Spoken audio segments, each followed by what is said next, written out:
Hi guys, welcome back to our channel Sathya Diary. இன்னைக்கு நம்ம சேனல்ல சிக்கன் பிரியாணி எப்படி செய்யறதுன்னு பார்க்கலாம். அதுக்காக ஒரு குக்கர்ல 4 ஸ்பூன் ஆயில், ஒரு மராட்டி மொக்கு, 2 பிரியாணி இலை, பட்டை, லவங்கம், ஒரு நட்சத்திர சோம்பு வந்து சேர்த்துக்கிறேன்.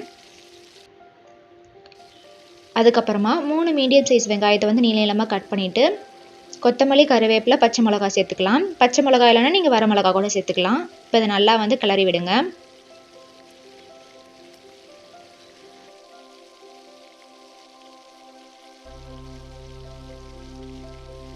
வெங்காயம் சீக்கிரமாக வதங்கணுங்கிறதுக்காக கொஞ்சமாக வந்து உப்பு சேர்த்துக்கிறேன். இப்போ நல்லா கிளறி விட்டுட்டு வெங்காயம் கொஞ்சம் பொன்னிறமாக ஆகிற வரைக்கும் வெயிட் பண்ணுங்கள். அதுக்கப்புறம் 2 தக்காளி வந்து நீங்கள் நறுக்கியோ சேர்த்துக்கலாம், இல்லை அந்த மாதிரி வந்து அரைச்சோ சேர்த்துக்கலாம். நான் வந்து அரைச்சி சேர்த்துக்கிறேன். இப்போ தக்காளி கொஞ்ச நேரம் நம்ம வந்து வதங்க டைம் கொடுக்கணும். அடிப்பிடிக்காமல் கிளறி விட்டுக்கிட்டே இருங்க. தக்காளி கொஞ்சமாக வதங்கினதுக்கப்புறமா இதில் மஞ்சள்தூள் சேர்த்துக்கலாம். இது வந்து கலருக்காக தான் வந்து நான் சேர்த்துக்கிறேன், இல்லைனா நீங்கள் வந்து ஃபுட் கலர் வேறு ஏதாவது சேர்த்துக்கலாம்.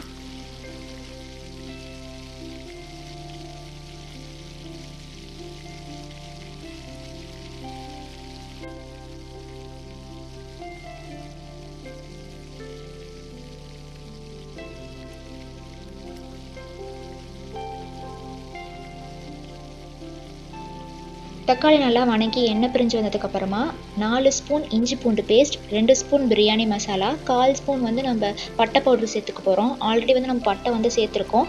பட்டை பவுட்ரு வந்து சேர்க்கறது மூலயமா பிரியாணி இன்னும் கொஞ்சம் நல்லா மணமாக இருக்கும்.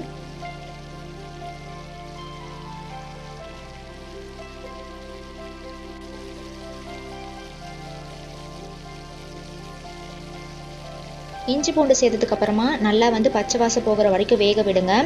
இது வந்து அடிக்கடி வந்து நம்ம கிளறி விட்டுக்கிட்டே இருக்கணும், இல்லைனா வந்து அடி பிடிச்சிரும். இஞ்சி பூண்டு வதங்கினதுக்கப்புறமா 1/2 கிலோ சிக்கன் வந்து இதில் சேர்த்துக்க போகிறேன். நல்லா கிளறி விட்டுக்கோங்க சிக்கன் சேர்த்துட்டு.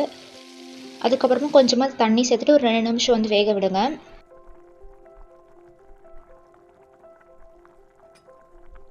சிக்கன் 2 நிமிஷம் வெந்ததுக்கப்புறமா இதில் 2 கப் அரிசி வந்து நான் சேர்த்துக்க போகிறேன்.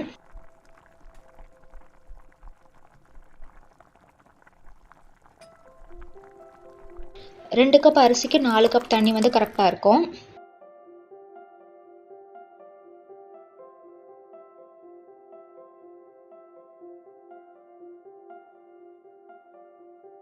தேவையான அளவு உப்பு சேர்த்துட்டு நல்லா கிளறி விட்டுக்கோங்க.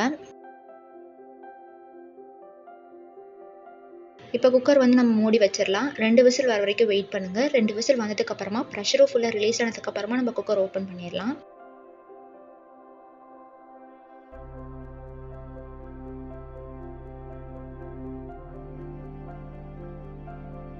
அவ்வளோதான், நம்மளோட சிக்கன் பிரியாணி ரெடி ஆயிடுச்சு. சிக்கன் நல்லா வந்து கரெக்டான பதத்தில் இருக்குது.